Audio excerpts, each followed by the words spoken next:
Hi, my name is Russ Brialt, and I'm with the Shroud of Turin Education Project. And I just wanted to tell you about some of the things that are available through the website that can help you share your faith with someone else. I like to say that you can use the mystery of the shroud to explain the message of the shroud, which is the same as the Bible, same as all four Gospels, no difference. The shroud goes to the very bullseye of the Christian faith, the life, suffering, death, and resurrection of Jesus, and that's exactly what all four Gospels talk about. And so people are afraid to share their faith, but everyone loves a mystery. And so this is a mystery that happens to go right to the bullseye of our faith. And so as I said, let's, enjoy using the mystery to explain the message. And I just want to, again, talk about my brand new book, just came out, Shroud Encounter, Explore the World's Greatest Unsolved Mystery. Comprehensive book, only about 250 pages, so it's not daunting, and it's about 75 pictures in here, but I think you'll find it very good and very complete. And it's available now on Amazon. You can also you can find it on shroudstore.com and my web and shroudencounter.com.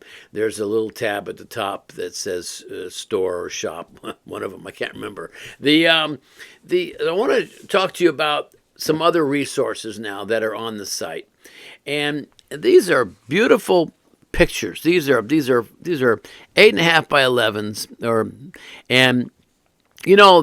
here is the photo negative of the face, and you might remember from the story of the shroud is that when it was photographed for the very first time in 1898. That's when they discovered this image. No one had ever seen this image prior to that. Because this is what shows up in a photo negative. And the image on the cloth itself is kind of faint, it's vague, it's really not all that clear, but suddenly becomes much more lifelike in a photo negative. And so this mystery of the shroud is what propelled it into the realm of science, at the turn of 2 centuries ago. And so this is available on the website, suitable for framing. Now we also have another one that is very good.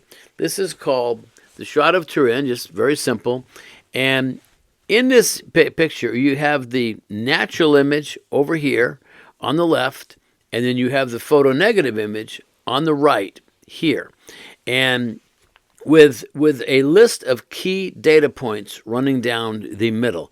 And let's read a couple of these.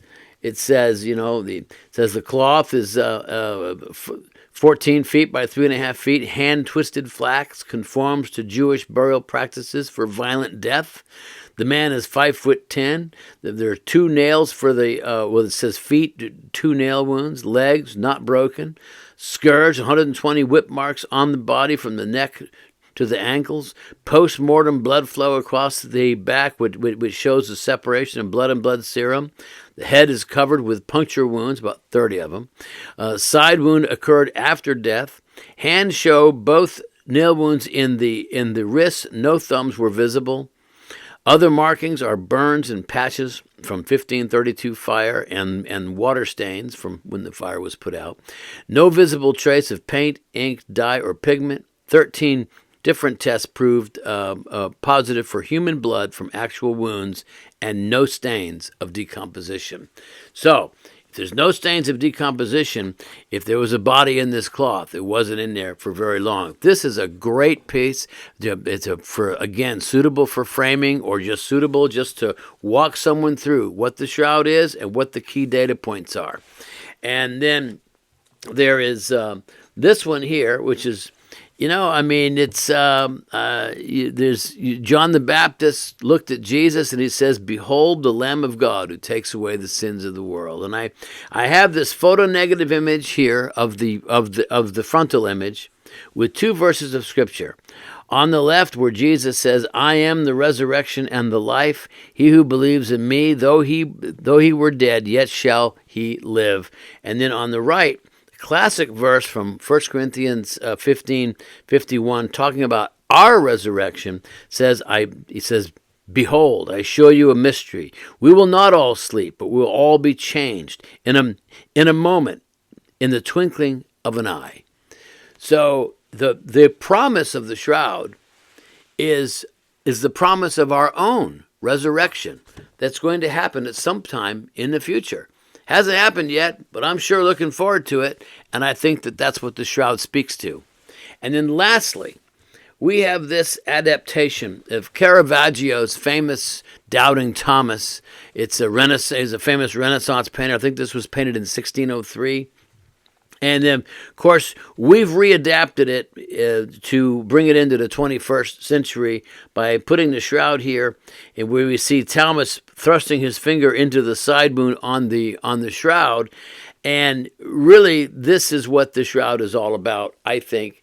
It's a message for the doubting Thomases of our day, and it's we have to ask the question of, why does the shroud exist? Why did God allow it to be left in the tomb, and what purpose does it serve? I think it's a message to the doubting Thomases of our day, and to give us an opportunity in a vicarious way to thrust our hand into his side and place our fingers into his nail wounds, and be not faithless but to believe. And then it says, stop doubting and believe, which is what Jesus said to doubting Thomas. So these pictures and other items are available on the website. You can order them, and you can share them. You can frame them, and it's again, use the mystery to explain the message. And so so you can go to shroudencounter.com, or you can go to shroudstore.com. And again, the book Shroud Encounter is available on the website. It's also available on Amazon. And so thanks for tuning in.